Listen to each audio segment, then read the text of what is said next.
ઝઘડું મળ્યું છે, એમને નથી મળ્યું. એટલે આ કોણ કહેવાય? લચ્છી દેવીનું કહેવાય. એટલે એ લચ્છી દેવીને માટે આપવા દે છે. બેન એમ કે આ જો તમારું ઘરનું કુદામ કરતા ચરું નીકળ્યા છે, એટલે કે મેં તો તમને વેચી જ માર્યું છે, અમારે જોઈએ જ નહીં, આ તો તમારું થઈ ગયું, મેં વેચી મારી. એટલે આપણે હવે તો શું કરીએ? પૂછવાય ના જઈએ, કહેવાય ના જઈએ, લઈએ કહીએ નહીં કે આ તો આ ચરું મળ્યો છે, પણ આ તો ધર્મને પામે ના શ્રાવિક હતા. એટલે કીધું કે ના મારે જોઈએ જ નહીં. તમે આ બંનેમાં બહુ ઝઘડો ચાલે, તમે રાખો ને તમે રાખો, તમે રાખો ને તમે રાખો. આમ કરતા કરતા મામલો ક્યાં પહોંચે છે? રાજાના દરબારમાં પહોંચે છે, સિદ્ધરાજ જયસિંહના દરબારમાં પહોંચે છે. પછી એમને સારું હોય તો લોકો લેવા માટે ઝઘડા કરે, આ તો આપવા માટે ઝઘડા કરે. પછી એમને પણ એમ થાય છે કે આના માટે ન્યાય શું કરવો મારે? પછી એક બુદ્ધિશાળી જે હોય છે ને એ વિચાર કરે છે, તમારે બંનેને જો ના જોયું તો એક સરસ મજાનું જિનાલય બનાવો અને એમાં આ જે નાણાં છે એનો સર્વે કરો. એટલે પેલા લોકોને એમ થાય છે કે આ બહુ સરસ મોટી વાત છે અને આ તો કેટલું સરસ કામ થશે, કેટલા લોકો દર્શન કરવા આવશે ને બધું સારું થશે. એટલે પછી એ લોકો હા પાડે છે અને જિનાલય બંધાવવાની વાત કરે છે.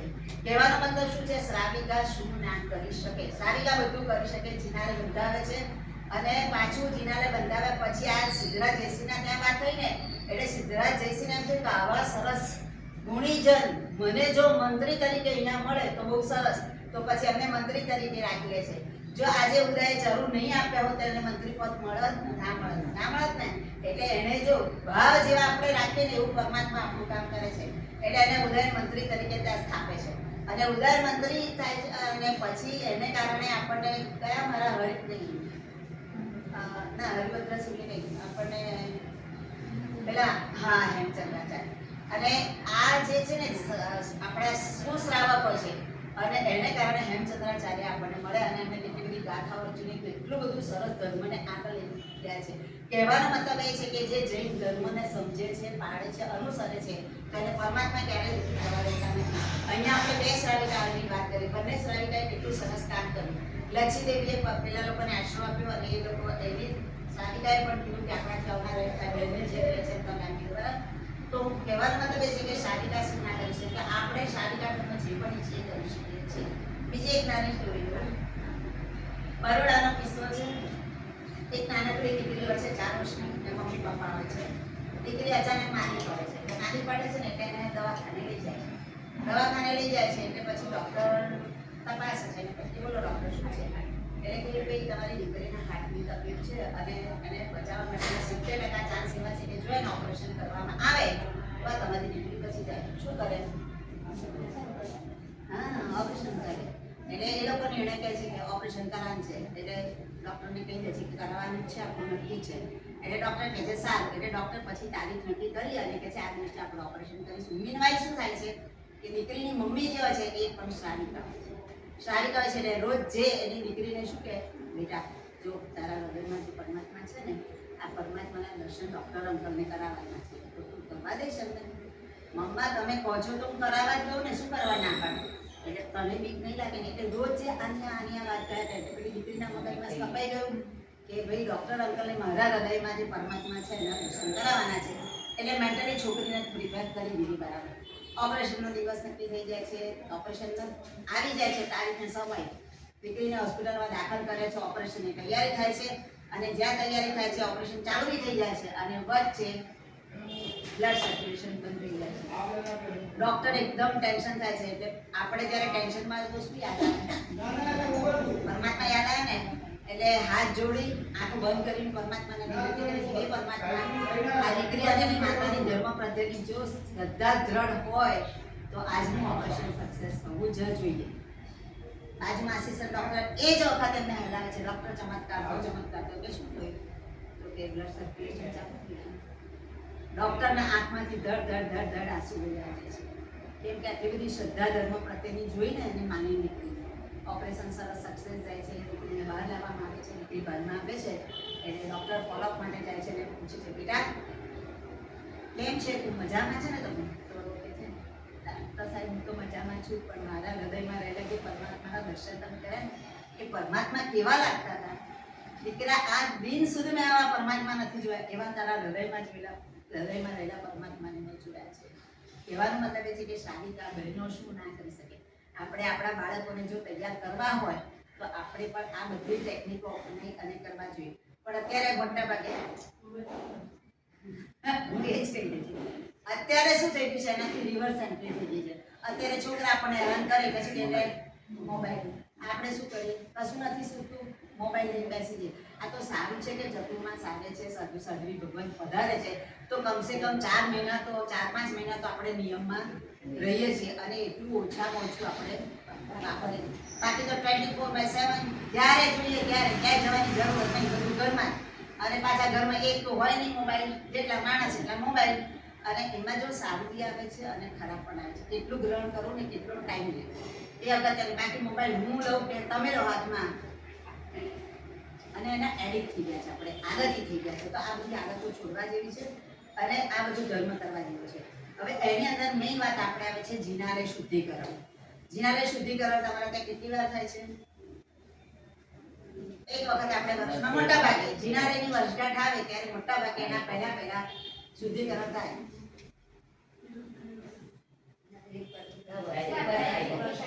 ચલો આમાંથી કેટલા જણ જોડાય છે જીનાલય શુદ્ધિકરણ? બધા લગભગ બહુ સરસ. ચાલો બહુ સરસ વાત છે. તો જીનાલય શુદ્ધિકરણમાં તમે બધા જ માની લો છો કે જોડાઓ છો, તો આ બહુ સારી બાબત છે. હવે આ જીનાલય શુદ્ધિકરણથી શું ફાયદા થાય છે તે ખબર છે? મારા સાહેબ ગોચરી વરવા પધારતા આપણે બહુ જ ભાવથી ગોચરી વરાઈએ. કેમ? કારણ કે આપણને ખબર છે સુપાત્ર દાન છે. સુપાત્ર દાન કરવાથી શું લાભ થાય છે ખબર છે? 99 પેટીઓ કોના ઘરમાં ઉતરી હતી? સુપાત્ર દાનથી. યાદ છે ને?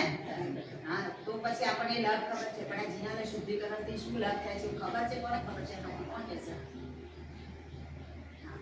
ખબર હશે પણ અત્યારે હું યાદ કરીશ ને એટલે મગજમાં ક્લિક થશે. હા, યોગ બિંદુ ગ્રંથમાં એવું કહ્યું છે હરિવલ્લભ સુરી મહારાજ સાહેબે કે જે જીનાલયનું શુદ્ધિકરણ કરે છે એ આ જ ભવમાં 4થા દેવલોકમાં જાય છે.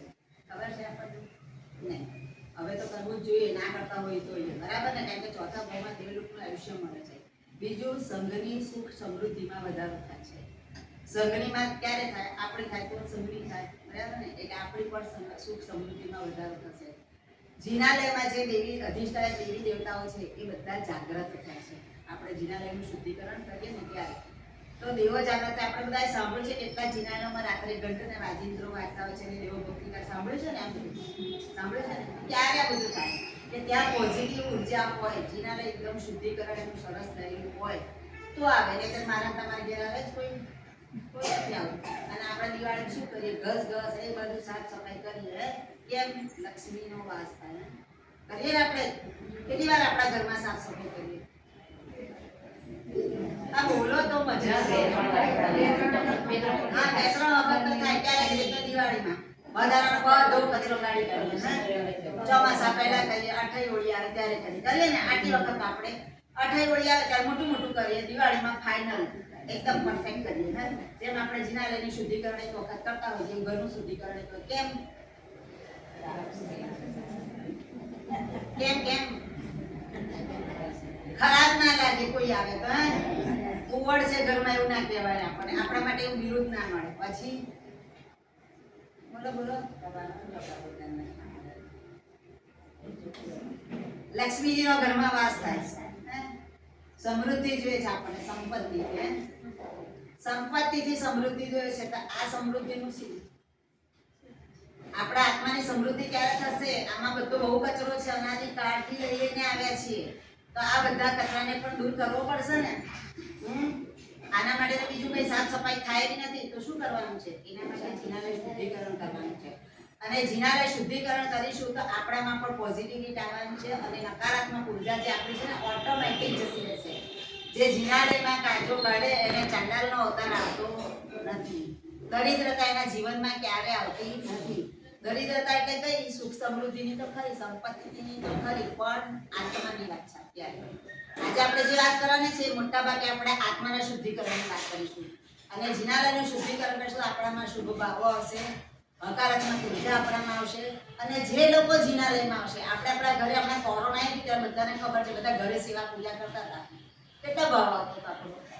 એક ક્રિયાને વિધિ કરતા હતા સંતોષ ખાતર, કે હું રોજ કરતી હતી હવે નહીં કરું, મને ના ગમે, મારે કરવું જોઈએ, એટલે આપણે કરતા હતા.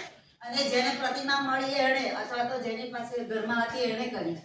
બાકી શું? બાકી તો કંઈ કર્યું નથી. જીનાલયમાં એક આપણે અસર પ્રકારની પૂજા કે એમને પૂજા કરીએ જઈ તેમ કરી બધું કરી ઘરે કરવાના હતા ખાલી દર્શન કરીએ ને આજ તો મન થયું છે પણ મારે તો છોકરાને જવાનું છે વરને જવાનું છે ટિફિન બનાવવાનું છે આ છે તે છે કોરોના આવી ગયો છે હવે તો કશું નહીં થાય પણ કેટલા બહાના આપણી પાસે હોય ને તો ઘરે હોઈએ ને તો આ બધું આપણું ના થાય જ્યારે જિનાલયમાં હોય તો થાય કેમ કે ત્યાં ઉર્જા છે પરમાત્માની એટલી બધી ઉર્જા છે કે એ ઉર્જા આપણને અસર કરે છે ઘરમાં ગમે તેટલી તમે સાફ સફાઈ રાખો અને પરમાત્માનો અલગથી આપણે ગૃહ જિનાલય જેવું કરીને તો પણ જેટલી અહીંયા જિનાલયની ઉર્જા મળે છે એટલી આપણા ઘરે ના મળે અને એના માટે જ આપણે વર્ષમાં એક વાર ઓછામાં ઓછું કરવું જોઈએ અને બાકી નિયમિત રીતે રોજે રોજનું કરવું જોઈએ ઘરના કચરા કાઢીએ છીએ તો આત્માના કચરા માટે સૌથી પહેલું આપણું જિનાલય શુદ્ધિકરણ કરવાનું છે જિનાલય શુદ્ધિકરણમાં પણ આપણે આપણા ઘરના કેટલા બધા કપડાં વોશિંગ મશીનમાં ધોયા એમાં ધોયા કેટલા બધા પાણીની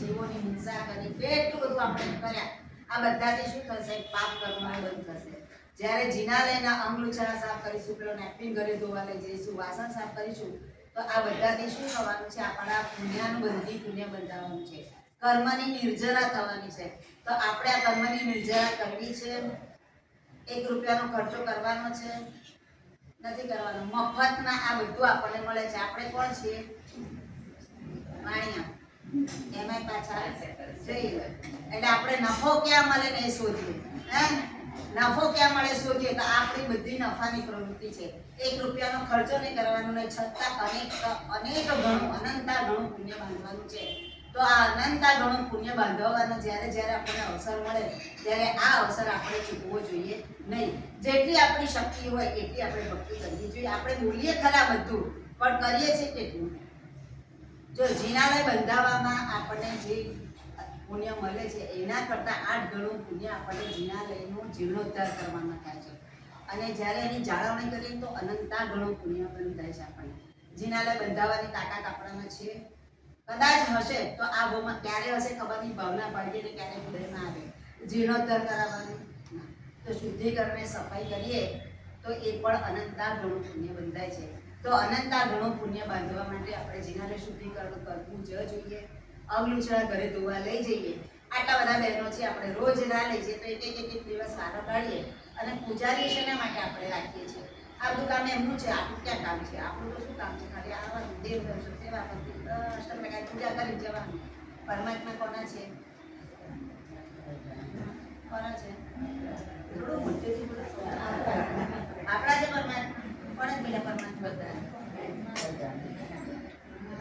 યસ પરમાત્મા કોના છે મારા છે જ્યાં સુધી મારાપણો ભાવ નહીં આવે ને ત્યાં સુધી એટલું એટેચમેન્ટ કે લગાવ આપણું થવાનું નથી એમ કહીશું કે આપણા પડોશી આપણા છે બાજુમાં જ રહે છે પણ એમના માટે કેટલી લાગણી મારા પરિવાર માટે કશું કાઠું થયું તો ઊંચા નીચા થઈ જઈએ કે નહીં એટલે મારી જ્યાં વાત આવે ને ત્યાં એટેચમેન્ટ આપણું બહુ વધી જાય છે લગાવ વધી જાય છે અને જ્યારે આપણાની વાત આવે તો કે આ કામ મારું નથી આવવાનું છે આ કામ મારું નથી આવવાનું છે બિરબલની વાટા ખબર છે ને પેલું ભોજમાં દૂધનો ઉપાડ ગળું ભરીને નાખવાનું બધા શું કર્યું બીજા તો નાખવાના છે હું પાણી નાખીશ તો ચાલશે અને બધા મોટા ભાગે પાણીનો ભરેલો ગળો જ નાખે છે અંદર દૂધ તો કોઈ નાખ્યું નથી નાખતા હશે તો કોઈ બિચારા એવા ખાસ હશે કે જેમણે નાખ્યું હશે પણ એમનું આટલું દૂધ હોય અને ઘણું પાણી હોય તો દેખાય ના દેખાય એવું એવું જ છે કે આપણે બધા એમ થાય કે આ તો ભગવાન આપણા છે આપણા છે આપણા છે આ કરશે આ કરશે આ કરશે આ કરશે મારે કરવાની કાંઈ જરૂર નથી પણ પુણ્યાનુબંધી પુણ્ય કોને બાંધવું છે મારે કોને બાંધવું છે મારે અને જો મારે બાંધવું હોય તો આ બધો લાભ મારે લેવો જ જોઈએ જતો કરવો જોઈએ નહીં શક્તિ હોય એટલી ગોઠ બાંધી છે જ આપણે ઘરે આપણે કપડા વાસણ કચરા પોતા માણસો રાખ્યા હોય છતાંય ના આવ્યા હોય દીધા તો કરવું જ પડે છે આજે નહીં તો કાલે કાલે નહીં તો પરમ દિવસે બે ભેગા કરીએ કે કાલ આવશે તો ધોશે પણ એ અત્યારે હોશિયાર થઈ ગયા છે 2 દાડાના કામ ભેગા થાય ડબલ પૈસા ના હોય અહીં તો ક્યાં ભગવાન બોલે છે આપણને કશું કરતા નથી અને આપણને પૂજારીને રાખ્યા છે શેના માટે રાખ્યા છે આપણા સપોર્ટર તરીકે રાખ્યા છે આપણે શું સમજીએ છીએ આ પૂજારી નોકરી છે આપણું કામ એમનું છે મારું છે ને પૂજારીના પરમાત્મા છે હમણાં બહુ સરસ કાંકરિયા કહી હતી ને ત્યાં મારા સર બહુ સરસ પૂજારીનો અર્થ કર્યો હતો પૂજા વત્તા અરી પૂજારીની સંધેવી થાય તો અરી એટલે ખાલી અરીસર અરીશબ્દનો અર્થ શું થાય અરી એટલે દુશ્મન શત્રુ અરિહંતાણમ કેમ બોલીએ છીએ આપણે નમો અરિહંતાણમ એટલે આપણામાં જે બધા શત્રુઓ છે, રાગ, દ્વેષ, મોહ, માયા હે, આ બધા શત્રુઓ છે અને આ શત્રુઓને આપણા આત્મામાંથી દૂર કરવા માટે આપણે શું કરીએ છીએ? નમો અરિયંતાણમ, નમો અરિયંતાણમ, નમો અરિયંતાણમ આપણે જપીએ છીએ. અને જો આપણે 400 વખત નમો અરિયંતાણમનો ખાલી જાપ કરીએ તો આપણને એક ઉપવાસનું પુણ્ય મળે. ઉપવાસ ના થતો એટલે વાંધો નહીં, 400 વખત બોલી લો, લાભ જ લાભ છે. આપણે તો પરમાત્મા એટલી અસીમ કૃપા છે ને કે આપણે બધી છૂટછાટ આપી દીધી છે. આપણે એની ભક્તિ કરવા જઈએ, સાચી કરીએ, ખોટી કરીએ તો બધા એમ કહે છે કે ના તો કરતું આ સાધના કરું, કોઈ દિવસ કીધું પરમાત્માએ નથી કીધું ને. તો પરમાત્મા આપણને કશું નથી કહેતા, તો આપણે આ બધું ધ્યાનમાં રાખવા જોઈએ. આપણે જેવા છીએ એવા પરમાત્મા આપણને સ્વીકારે છે ને.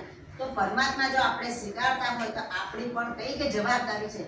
આપણે બર્થડે પાર્ટીમાં જઈએ તો રિટર્ન ગિફ્ટ મળે આપણને? મળે ને?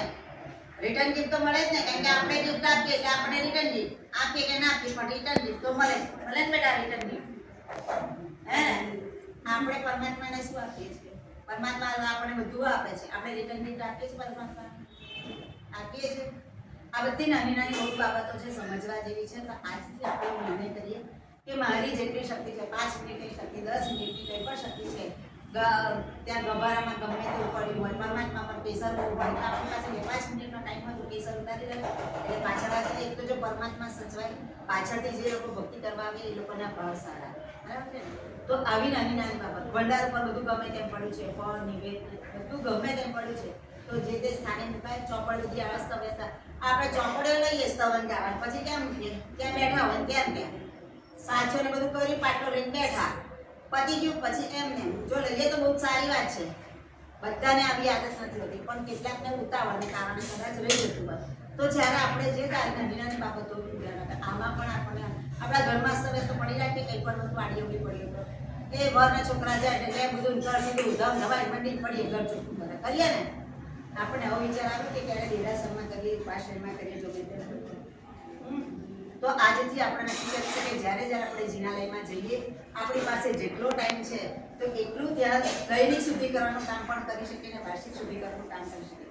હવે આમાં તમને સાતા સેતુ કેવી રીતે મદદ કરે? તો સાતા સેતુ તમને, ધારો કે જિનાલયનું શુદ્ધિકરણ તમે નક્કી કર્યું છે તો 1 મહિના પહેલા તમે સાતા સેતુને જાણ કરો તો તમને એના વિડીયો ને સરસ ઇમેજ બનાવીને આપે અને તમારે તમારા સંઘના વોટ્સએપ ગ્રુપમાં મૂકી દેવાનું. એટલે એ લોકોને બધાને ખબર પડે કે આના એટલા બેનિફિટ છે. એટલે એ લોકો કરવા માટે સંઘના બોર્ડ પર પણ મૂકી કાઢવાનું બાકી છે, જિનાલયનું શુદ્ધિકરણ છે.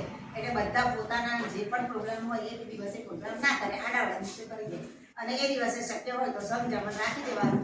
એટલે બધા એમાં મદદ કરી શકે. બરાબર ને? જેની જેટલી શક્તિ, હમણાં જ કીધું મોટા હોય, બેઠા બેઠા કામ હોય, નાના હોય, જેવી જેની શક્તિ એ પ્રમાણે કામ કરે. તો આ બધું કામ કરવાથી આપણને અનંતા ઘણું પુણ્ય મળવાનું છે. તો આપણે અનંતા ઘણું પુણ્ય શું કરવા જવા જોઈએ? આપણે મેળવીએ છીએ. બીજી વાત આવે છે ઉપાસ્ય શુદ્ધિકરણ. આપણે ક્યાંય પણ બહારગામ જઈએ, અઠવાડિયું, 10 દિવસ, 15 દિવસ, પછી આપણે શું કરીએ? કાંઈ બની પડીએ ઘર સાફ કરવાનું. અને હવે તો સરસ સગવડ થઈ ગઈ છે, ફોન કરી દઈએ પડોશી વાળાને, મારા ઘરનો અભાવનો મોકલી દેજો, સાફ સફાઈ કરાવી દેજો, જે પૈસા ખર્ચા આપી દઈશું. કેમ? ઘરમાં આવીએ તો આપણને હાસ ઘર ચોખ્ખું છે થાય. અને આપણા શ્રવણી ભગવાનને સદગુરુ ભગવાન જ્યારે વિહાર કરીને આવે ત્યારે આપણે અહીંયા સરસ હોય ચોખ્ખું, કદાચ હોય કરું, કદાચ ના જાડા બાવા ધ્યાન હોય તો જો કરાવીએ તો બહુ જ સારી વાત છે. ન કરાવીએ તો આજથી આપણે આવો વિચાર કરીએ કે જ્યારે પણ આપણે, અને બીજું શું છે કે સાધુ સાધુ ભગવાન જ્યારે ઉપાસનામાં પધારે તો એમને પણ તપ જપ કરવાનું મન થાય. એ જેટલી આરાધના કરતા હશે ને એટલું આ પોઝિટિવ વાતાવરણ થશે. અને જ્યારે આપણે આપીશું ને તો આપણે નિંદા કરવી, જ્યારે સાધુ સાધુ ભગવાન નહીં હોય તો આપણે સામાયિકમાં શું કરતા હશે? વાતો થાય, ધર્મ થાય, બધું થઈ ગયું. ચા મણકો આગો જા, ચા મણકો આગો જા, ચા મણકો આગો જા. હે આવું બી થાય કે ના થાય? પણ હવે આપણને ખ્યાલ આવે છે, આ બધી સમજણના ઘરમાં આપણે આવ્યા છે, એવી બધી નાની નાની ખબર પડે છે. તો જ્યારે પણ આપણે જિનાલયમાં જઈએ કે ઉપાસનામાં જઈએ ત્યારે આ બધી બાબતો નાની નાની છે, કરવા જેવું છે. અને એ કરવાથી અનંતા ઘણું પુણ્ય મળે છે. તો આ પુણ્ય આપણે છોડવા જેવું નથી. પછી આવે છે આંબિલ શાળાનું શુદ્ધિકરણ. તમારે ત્યાં આંબિલ થાય છે? નથી થતા? ક્યાં બહાર જવું પડે છે? શોપિંગમાં જાઓ, શોપિંગમાં જાઓ તો પીરસવાનું કામ કરી શકીએ આપણે. ત્યાં આગળ સાફ સફાઈ કરવા શોપિંગમાં જે લોકો હોય લોકો કરતા હોય, પણ આપણે જ્યારે આંબિલ કરવા જઈએ છીએ તો પીરસવાનું. સંઘ આપણે તો શું કહીએ છીએ? 25મો તીર્થંકર. સંઘના મેમ્બરો બધા તીર્થંકરની કક્ષામાં આપણે એને ગણીએ. તો આપણે જ્યારે એમને પીરસીએ છીએ ત્યારે આપણે કોને પીરસીએ છીએ, કયો આત્મા છે ખબર નથી, ગણધર્મ હોય તીર્થંકરનો હોય ના, તો આપણે તો આ ખાલી પીરસવાનું, આમાંથી આપણે રૂપિયો કાઢવાનો છે, અનાજ લાવવાનું છે, રાંધવાનું છે, કશું જ કરવાનું છે, કશું નથી કરવાનું, ખાલી રાંધેલું આપણે પીરસવાનું છે. અત્યારે તો શું થાય, કેટરસ વાળાને બોલાવી દીધા, માણસોને બોલાવી દીધા, એ પીરસે. મને નહીં થાય હો, આપણે તો આંબલી ચાલે છે ને, આપણે કામ તો સુગંધથી જ કંઈક થાય છે, તો આંબલી કરું છું, ઘણા એવું કરે, અને ઘણા તો કરે તો હું કરું, આંબલી તો કરવી છે, પણ આ પીરસવાનું કામ આપણે ના. અનબિલીવેબલ પેરેન્ટિંગની એક ચોપડી છે, બહુ જ સરસ. હું તો કહું છું, જો અનુકૂળતા હોય તો બધાએ વાંચવા જેવી છે. બાળકોમાં સંસ્કારોનું સિંચન એની માતા કેવી રીતે કરે છે, બહુ જ સુપર ચોપડી છે. અનુકૂળતા હોય જો ક્યાંથી મળે તમને પણ તો વાંચવા જેવી છે. એની માતા એ દીકરીને પેટના એટલે ગર્ભમાં હતી ને ત્યારે 4 ડૉક્ટરે એમ કીધું હતું કે એબોર્શન કરે કારણ જરૂર છે, કારણ કે એનો વિકાસ નથી થતો. 4 મોટા મોટા ડૉક્ટરે. પછી કહે છે કે જૈન ધર્મને પામેલી છે તો હું એબોર્શન તો નહીં કરું. તો કે હવે શું કરવું છે, તો કે પણ એનો નિકાલ તો કરવો જ પડશે, તમે દવા લઈ લો કે કંઈ પણ. પછી છેલ્લે એમ લાગે છે કે ના એક ચાન્સ લઉં, કદાચ મોટી ડૉક્ટર લેડી ડૉક્ટર છે ને એમને બતાવજો. કારણ સંજોગ એવું બને કે લેડી ડૉક્ટરને કંઈક બહારગામ જવાનું હતું તો જતા રહે, ના મળે. તો એમ થયું કે એના કંઈ નહીં, ચાલ ને હવે સોનોગ્રાફી તો કરાવી લો એટલે ખબર પડે. સોનોગ્રાફી કરાવે છે ને ત્યારે બેબી 3.5 કિલોનું હોય છે અને કોઈ પણ પ્રોબ્લેમ નથી હોતો. આ પરમાત્માને પામેલી જૈન ધર્મની શ્રાવિકા. એટલે શ્રાવિક આપણે શું ના કરી શકીએ, વાત મૂળ એ જ છે. શ્રાવિક આપણે બધું જ કરી શકીએ છીએ. તો આપણે ખાલી મનમાં શું માઇન્ડ સેટ કરવાનું છે કે મારે આ કરવું છે, મારે આ કરવું છે, મારે આ કરવું છે. આપણે શું સમજીએ, આ કરશે તો ચાલશે, મારે કેમ છે, આ કરશે ચાલશે, મારે કંઈ કરવું નહીં. બધા જ આવું વિચારે તો કામ કોણ કરશે, કોઈ નહીં કરે. એટલે આપણે એમ કે મારે કરવું છે, કોઈ કરે કે ના કરે, હું કરવાની છું, મારે કરવું છે.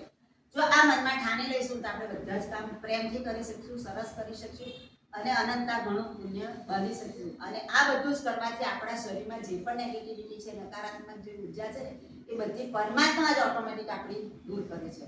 તો કેટલું સરસ કામ છે. આપણે બધી ખબર છે છતાં આપણે કરીએ છીએ ના, કારણ કે આપણે શું કરીએ છીએ, આ ખાડા કામ કરીએ છીએ. તો આજથી આપણે એવા આ ખાડા કામ નહીં કરીએ. જેટલો ટાઈમ હશે એટલી પરમાત્માની ભક્તિ કરીશું અને એટલું જીનાલય ઉપાસના શુદ્ધિકરણનું કામ કરીશું. હવે આવે છે પરિવારમાં પ્રેમ. પરિવારમાં પ્રેમ બધાના ઘરમાં છે અને છતાંય આપણે બોલીએ કે ઘર હોય તો વાસણ તો ખપડે. એનો મતલબ શું થાય, ક્યારેક ક્યારેક ક્યારેક ક્યારેક તું મેં થઈ જાય ને. ફરી એક નાનકડી સ્ટોરી કહું. સાવડી નામનું એક પક્ષી છે, ઠંડા પ્રદેશમાં રહે છે અને ત્યાં છે ને બહુ ઠંડી હોય. ઠંડા પ્રદેશમાં તો ઠંડી જ હોય ને, એટલી બધી ઠંડી હોય ને કે એ લોકો ઠંડી બી બહુ બેર ના કરી શકે. એટલે એક વખત એવું હતું કે બધા ભેગા ભેગા સાવડી થઈ ગયા ને તો એ લોકોને બહુ સારું લાગે કે આ ભેગા થતા એકબીજાને મૃત્યુ મળે છે ને એમ. પણ એમના શરીરમાં કાંટા હોય છે, એટલે કાંટા હોય તો એકબીજાને મારે. જે લોકોને કાંટા વાગતા હતા એ લોકો થોડાક દૂર થઈ ગયા અને દૂર થવાથી શું થયું, તો આપણા કુટુંબ પરિવારમાં પણ એવું છે. કાંટા જો સહન કરીશું તો સાથે રહી શકીશું અને સાથે રહીશું તો પરિવારનો પ્રેમ મળશે. અને જો આપણને કાંટા વાગ્યા અને દૂર થયા તો શું થાય, પછી પરિવારમાં પ્રેમ રહે નહીં. પછી એકબીજાના દોષો જ જોવાનું કામ ચાલે. ફરી એક નાનકડી સ્ટોરી કીધું. એક રાજા અને મંત્રી બંને જણા નગરચર્યા માટે જતા હોય છે. એક જગ્યા એવી મળે છે કે રાજાને બહુ જ ગુસ્સો આવે છે, સાલાને મારી કાઢવાનું. પણ રાજા તો રાજા જ હોય, એ તો કેવા હોય કે પ્રજાપાલક હોય ને. રાજા કોને કહેવાય, પ્રજાપાલક. એટલે એને એમ થયું કે ભાઈ સાલો આ વિચાર તો મને બહુ ખરાબ આવે, મારે આવું કહેવાય કરાય જ નહીં, એમ કે મારી નાખો. એટલે પેલા મંત્રીને કહે કે હશે રાજા, ચલો ને આપણે જઈએ. કારણ કે મંત્રી બુદ્ધિશાળી હોય છે એટલે એમને તો કે રાજાને કંઈક વિચાર આવે, બીજું કોઈ આડું ઓળું થાય એના કરતાં કે ચલો આપણે રાજમહેલમાં જઈએ. રાજમહેલમાં જાય છે, ત્યાં જાય છે ને પછી પાછા મંત્રીશ્વર છે ને પાછા આવે છે. જે દુકાન પાસે રાજાને વિચાર આવ્યો હોય છે ને મારી કાઢવું એમ, એટલે પેલા દુકાનદારને મળવા જાય છે. પછી એ છે ને ચંદનના લાકડાનો વેપારી હોય છે એટલે એને પૂછે છે, યાર શું તારા ચંદનના લાકડાની તો સુગંધ ક્યાં સુધી આવે છે?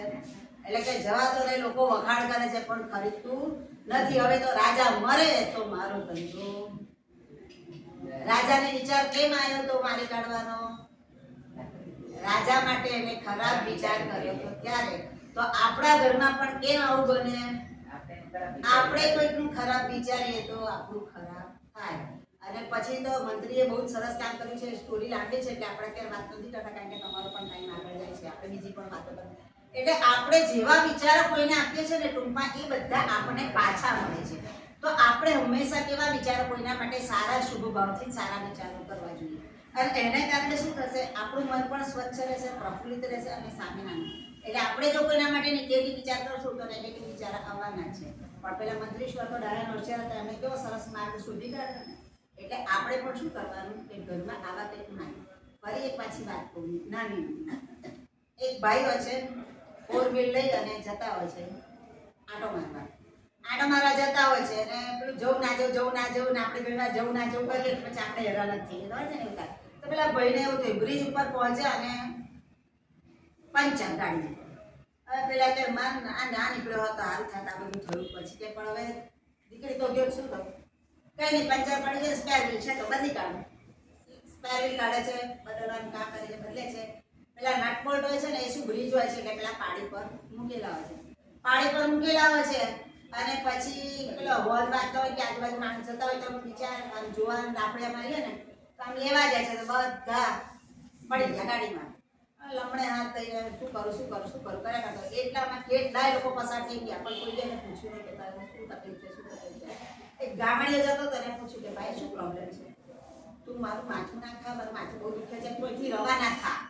તો કે હું તો રવાના થઈ જઈશ, પણ મને એમ છે કે તમને કંઈક મદદ કરવાની જરૂર લાગતી હોય ને હું કરી શકતો તો કરું મદદ, તું જા ને મારું માથું નહીં ખા. પેલો કઈ ગામડીઓ તો પાછળ ગામડીએ માણસો દયાળુ બહુ જોઈએ કે ના હું તો જો જવાનો છું, જતો જ રહીશ, પણ કદાચ મને એમ થાય તમને કંઈક મદદ કરી શકો તો સારું. તો કે ગાડી ચલાવે છે તો કે ના, તો પણ તું મને શું કરવાનું છે? એટલે કે પણ પહોંચો ખરા. એટલે કે આ સ્પેર વ્હીલ બદલ્યું છે ને એના બધા નટબોલ છે ને નદી પડી જાય છે, બોલો તું શું કરીશ? પેલો કહે છે કે કાંઈ બોલતો નથી, આપણે જેમ પરમાત્માની પ્રદક્ષિણા કરીએ ને એને ગાડીની 3 પ્રદક્ષિણા કરી. પ્રદક્ષિણા કરી એટલે કે ઓહ આમાં શું છે, તમારું કામ થઈ ગયું. એટલે પેલો એકદમ ચમકે છે, સારું શું થઈ ગયું? એટલે કે કંઈ ચિંતા કરવાની જરૂર નથી, આ બાકીના 3 વ્હીલ છે ને એમાંથી કંઈક કાઢી લો ને આમાં નાખી દો. કે વાત કેટલી આટલી નાની છે, પણ એણે શું કર્યું, પેલાને પૂછ્યું કે તને આવો વિચાર ક્યાંથી આવ્યો? તો કે હું સોલ્યુશન પર એટલે ઉકેલ પર ફોકસ કરતો હતો અને પોતે શું કરતો હતો, પ્રોબ્લેમ પર. સમસ્યા પર ફોકસ કરીએ તો સમસ્યા જ દેખાવાની છે, ઉકેલ પર ફોકસ કરશું તો ઉકેલ મળવાનો છે. તો આપણા પરિવારમાં પણ આવું છે. પ્રોબ્લેમ તો સંસાર લઈને બેઠા છીએ એટલે નાના મોટા આવવાના છે. માં તો પ્રોબ્લેમ છે એટલે આપણે એને શું કરીએ છીએ, આકર્ષીએ છીએ. એટલે આપણને પ્રોબ્લેમ આવવાના છે, પણ આ પ્રોબ્લેમ આવે તો આપણે આનું સમાધાન આ છે, આનું સમાધાન આ છે. જો આપણે એવું કરીશું તો પ્રોબ્લેમ ક્યારે જિંદગીમાં આપણને આવશે નહીં, અને આવશે તો તરત એનું નિરાકરણ થઈ જશે. બરાબર છે? તો પરિવારમાં પ્રેમ વધારવા માટે આ કરવાની જરૂર છે. બીજી વાત એ છે કે પરિવારમાં કુટુંબ મેળો કરવાનો. રોજ જે અનુકૂળતા હોય તો બધા સાથે રોજે 10 મિનિટ 15 મિનિટ બેસવાનું. અગર અનુકૂળતા નથી તો અઠવાડિયે 15 દિવસે એકવાર બેસવાનું. અને જેને જે પણ કામ કર્યા છે એ બધા શેરિંગ કરવાનું. અગર એમ થાય કે આજે શેરિંગ કરવાનું કશું છે અને બધા રૂટીન કરે છે તો પરમાત્માની ભક્તિ કરવાની. આમાં ક્યાં પૈસા આપવાના છે? અને પરમાત્માની ભક્તિ કરીશું તો ઘરમાં પોઝિટિવિટી આવશે, બધાના મન ફ્રેશ રહેશે. સારી વાત છે ને આ તો બધી. તો પરિવારમાં પ્રેમ વધારવા માટે શું કરવાનું, કુટુંબ મેળો કરવો જરૂરી છે. અને કુટુંબ મેળાની બહુ જ અસર પડે છે. એક વખત ખાલી કુટુંબ મેળો તમારા ઘરમાં કરી જોજો, મહિનો કરજો, મજા આવશે, બહુ જ મજા આવશે. આ મારો પણ જાત અનુભવ છે. પહેલા હું નથી કરતી પણ હવે કરું છું. કેમ કે બાળકો આપણને બધી નાની વાતો પણ કરે, આપણા શ્રાવકો એ પણ કરે, આપણે પણ એને કરી. પેલું તો ટાઈમ જ ના હોય, કોઈને તો વાત કરવી હોય તો એ કયા ટાઈમે કરું? ટાઈમ તમે ઘરમાં તો રહેતા નથી, શું કરું તમારી જોડે વાત? પેલા કહે તું આખો દિવસ કામમાંથી ઊંચીને આવે તો તમે શું વાત કરું? આ જ પ્રોબ્લેમ થાય છે ને. પણ એને કરતાં બેઠા હોઈએ 10 મિનિટ 15 મિનિટ. તો આ પરિવારમાં પ્રેમ વધારવા માટે જરૂર છે. બીજી વાત આવે છે કે તમારા સંઘમાં જે બહેનોમાં જે સ્કિલ હોય, કોઈનામાં આંગી કરવાની સ્કિલ હોય, કોઈનામાં આવડત, સ્કિલ એટલે આવડત, કોઈનામાં ગવણી કરવાની આવડત હોય તો બીજા બહેનોને શીખવાડવાનું. જેથી કરીને ઘણી વખત શું થાય કે સમય ભગવત આવે ત્યારે શોધવા પડે, ગવણી કોને આવડે છે, સમયસર આવી જજો ગવણી કરવા, સમયસર આવી જજો. પણ જો આપણે બધા શીખેલા હોય તો આ પ્રોબ્લેમ રહેતો નથી. એટલે આપણામાં જેનામાં જેટલી આવડત હોય એનો ઉપયોગ અને કોના માટે કરવાનો છે, આપણા સંઘના લોકો માટે કરવાનો છે. એટલે આ કરવા જેવું છે. બીજી વાત આવે છે પાઠશાળાની. તમારે પાઠશાળા ચાલે છે? સરસ ચાલે છે? નથી ચાલતી? 6-7 છોકરાઓ છે. જો એ 6-7 છોકરાઓ પણ આવતા રહેવા જોઈએ. એ 6-7 છોકરાઓ જતા રહેશે તો પાઠશાળા બિલકુલ બંધ થઈ જશે. તો આ 6-7 છોકરાઓને પાઠશાળામાં ટકાઈ રાખવા માટે શું કરવું જોઈએ? તો કંઈક ને ઇનોવેટિવ એક્ટિવિટી કરાવવી જોઈએ, પ્રભાવના કરવી જોઈએ, જેને કારણે કરી શકે. તો આપણે તો પ્રભાવના તેમ થાય કે ના રે ભાઈ, એ તો પાઠશાળા છે, સંઘ કરશે, સંઘની જવાબદારી છે, સંઘની પાઠશાળા ચાલે છે. પણ આપણે જ્યારે આપણી વર્ષગાંઠ હોય, મેરેજ એનિવર્સરી હોય, તો બહાર જતા જ હોઈએ, હોટલમાં જઈએ, નાસ્તા પાણી કરીએ, કે પાર્ટી આપીએ, કીટી પાર્ટી કરીએ, કંઈક તો કરીએ ને, કંઈક નાનું મોટું કરીએ. તો એ દિવસે જો શક્ય હોય તો આપણે શક્તિ હોય તે બધી નાની અમથી ગિફ્ટ લઈને કે એક દિવસમાં 2-4 જણ આવતી તો બધા ભેગા થઈને કંઈક બાળકો માટે કરે. જેને ધર્મ આવડે છે, જેને જેની પાસે સૂત્રોનું જ્ઞાન છે, એ લોકો જો ત્યાં આગળ પાઠશાળામાં ભણાવવા જાય તો પોતાના જ્ઞાનાવલીય કર્મક્ષય થવાના છે, પોતાના સૂત્રોનું દ્રઢીકરણ થવાનું છે. કેટલો લાભ! જ્ઞાન આજકાલ ચડતું નથી. આપણે બોલીએ છીએ મોટા થયા ને એટલે તો જ્ઞાન ચડતું નથી. બોલીએ છીએ ને કે હવે તો ઉંમર થઈ એટલે બધું ભૂલી જ જવાય છે. હું એક જગ્યાએ શાતા આપવા માટે ગઈ હતી ને, ત્યાં 92 વર્ષના બા હતા. મને કે આજે તમે જે સ્તવન ગાયું છે ને મને બહુ ગમ્યું છે, મને એ સ્તવન લખ્યા આપો એટલે હું મોઢે કરીશ. કેટલી વર્ષની ઉંમરના હતા? 92 વર્ષની ઉંમરમાં આવો સ્પિરિટ અને યાદ રહેતું હશે તો જ વિચાર કરતા હશે ને. તો ક્યારે એમને ચડે? એ જ્ઞાનાવળિય કર્મોનો ક્ષયપશમ એમને કર્યો હશે ક્યારે? તો જો આપણે જ્ઞાનાવળિય કર્મોનો ક્ષયપશમ કરવો હશે તો આપણે આ બધું પણ કામ કરવું જોઈશે. જ્ઞાનની આરાધના તો કરીએ જ આપણે, પણ જો આપણે કોઈકને જ્ઞાન વાપરતા આ વિશ્વમાં સૌજન્ય તૂટી જાય, વિદ્યા વાપરતા વધે, એ અચરજ કહેવાય. તો વિદ્યા તો એવું દાન છે કે જે આપણે આપવાથી ખૂટવાનું નથી. તો આપણે એક કામ કરવા જેવું છે. આજે આપણે કેટલી વાત કરી? જિનાલય શુદ્ધિકરણ, ઉપાશય શુદ્ધિકરણ, આંતરિક શાળાની વાત કરી, પાઠશાળાની વાત કરી, પરિવારમાં પ્રેમ વધારવાની વાત કરી. હવે છેલ્લી વાત, તમારા સંઘમાં વોટ્સએપ ગ્રુપ છે ને?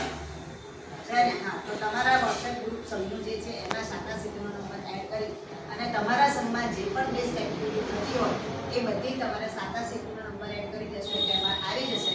તો 12 મહિને એક વખત એવું નક્કી કરે છે શાખા સિદ્ધુ પણ કે જે સંઘમાં બેસ્ટ એક્ટિવિટી થતી હશે એ સંઘને એવોર્ડ આપવાનું વિચારી રહ્યા છે.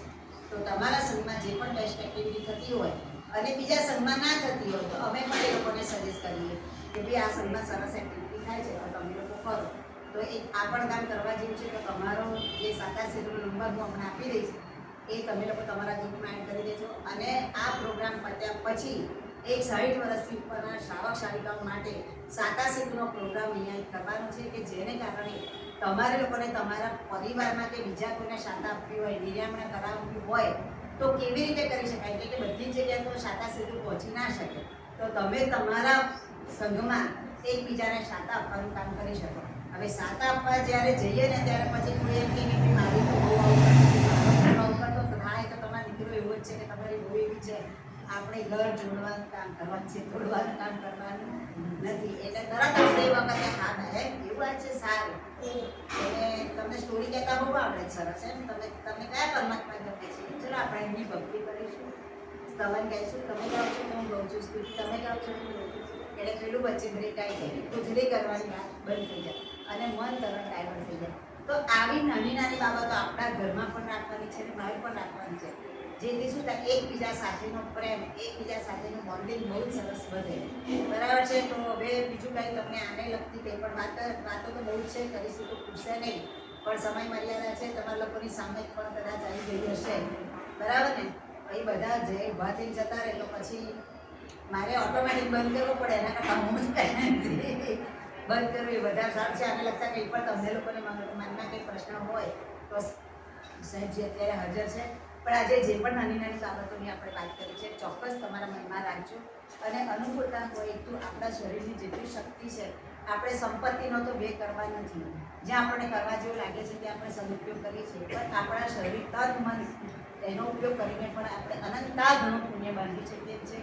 તો આવી નાની નાની બાબતો પણ કરવા જેવી છે, ધ્યાનમાં રાખજો. અને હવે આજથી એવું સંકલ્પ કરીએ કે આવા નાના નાના કામ તો હું કરીશ જ. જિનાલયમાં જઈશ ત્યારે, ઉપાશ્રયમાં જઈશ ત્યારે, આંગળી શાળામાં જઈને પીરસવા માટે, પાઠશાળાનો ટાઈમ હોય એટલે દરમિયાન આપણે નીકળ્યા તો ચલો 5-10 મિનિટ આપણે ગાથા લઈ લઈએ. મારી ગાથા પણ બધી તમે લોકો જશો તો ઓટોમેટિક બાળકો પણ ખેંચીને આવશે. પણ મમ્મીઓને જે આખો દિવસ મોબાઈલને ઘરનું કામ એમાંથી ઊંચા ના આવે તો પછી બાળકો લઈ કોણ આપે? એટલે આ બધી નાની નાની બાબતો છે, ધ્યાનમાં રાખવા જેવી છે. જો કરશો તો આજનું મારું બોલેલું 1 કલાકનું બહુ એ સાર્થક ગણાશે. નહીંતર પછી આપણે ઊભા થઈ અને ખમખેરી જતા રહીએ તો અહીંયા ને અહીંયા બધું સાહેબજીના બધી કઈ જરૂર છે નહીં જરૂર બને છે આપણે બધાને તો આપણે ખમખેરીને જઈશું નહીં અહીંથી જ્યારે પણ જઈએ ત્યાં બધું લઈને જઈએ બરાબર છે જીનાના વિરુદ્ધ જાણતા જાણતા કંઈ પણ બીજા સાથે થઈ હોય તો ત્રિવિધે ચેનલમાં અને આજે હું બહુ જ મારું પરમ સૌભાગ્ય સમજું છું કે આજે મને તમારા સંગમાં આવી અને આજે જે આપની સાથે થોડી ચર્ચાઓ આપણે શેર કરીએ એકબીજાને એના બદલે આપ સર્વેનો ખૂબ ખૂબ ધન્યવાદ આભાર ખાસ તો સાહેબજીનું કે ફટાફટ સાહેબજી કે હા તમે શુક્રવારે આવી જાઓ આપણે રાખી દઈએ મારા બહેનો માટે એટલે સાહેબજી હા સાતાશેરુ નંબર બધાને જેને લખેલા 70